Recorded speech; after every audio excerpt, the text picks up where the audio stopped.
Mr. Marston, I've been hearing about your plans. Have you, Miss McFarland? Yes, from Lee Johnson, to settle here and build a life for yourself. I'm afraid those aren't my plans. See, I already have a life.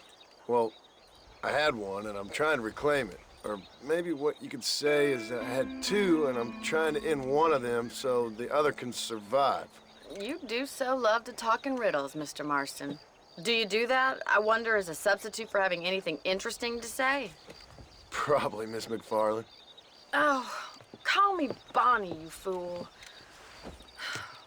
Call me Bonnie.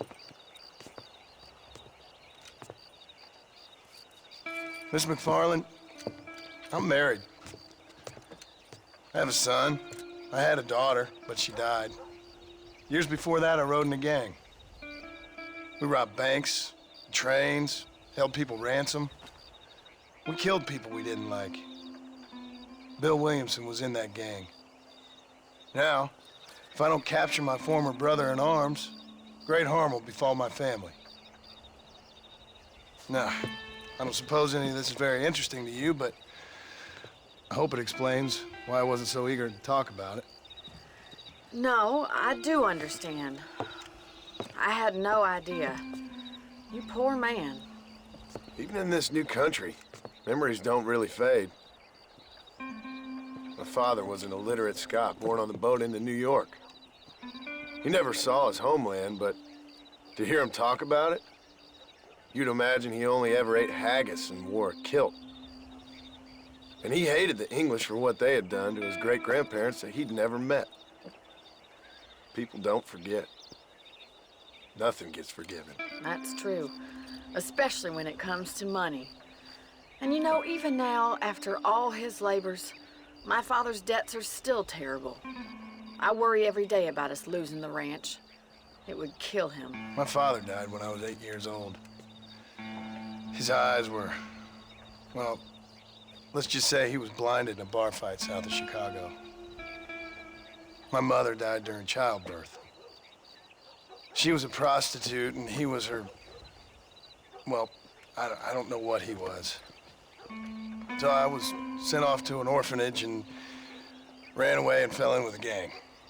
My word. What a difficult life you've lived. The leader of the gang taught me how to read, taught me how to see all that was good in the world. He was a great man in a way. But you killed people. Sure. And I've suffered for it. And that's the life I left, or tried to leave. Said too much, Bonnie. I'm an uneducated killer, sent here to do all I can do well.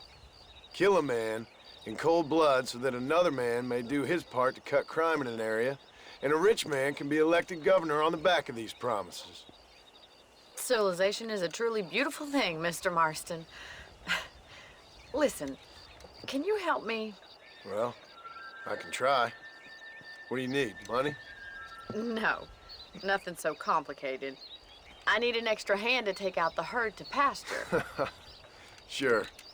Point me in the right direction.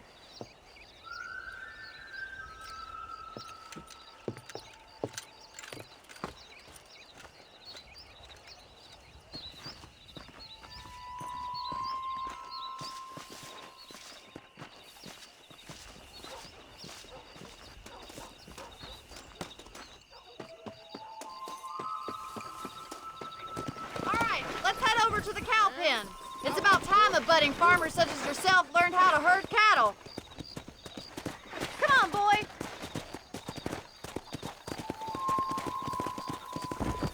Thank you for telling me all that back there. It must have been hard for you. I hope you understand now why I've been playing my cards somewhat close to my chest. I didn't know you had a wife and child. Then again, I don't think I ever asked. They're lucky to have a man like you. I ain't so sure about that, but thank you. Good to see you, Miss McFarland.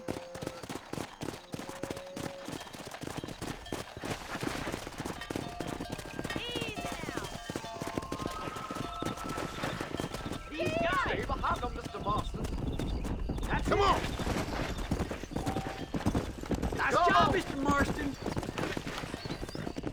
Herd the cows down the road. Pretend you know what you're doing. Look at the cowboy.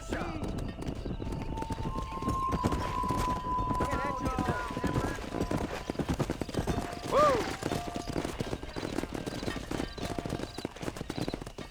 Get right at them! Drive it this way!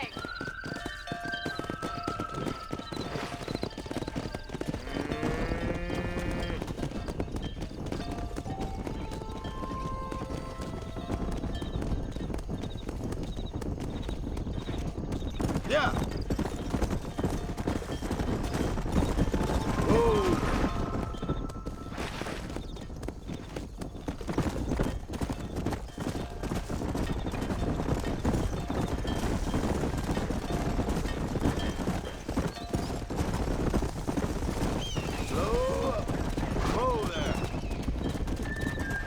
He's just showing off now. All right, let's move this large herd out to the far pasture.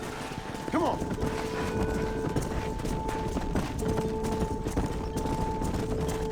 Easy.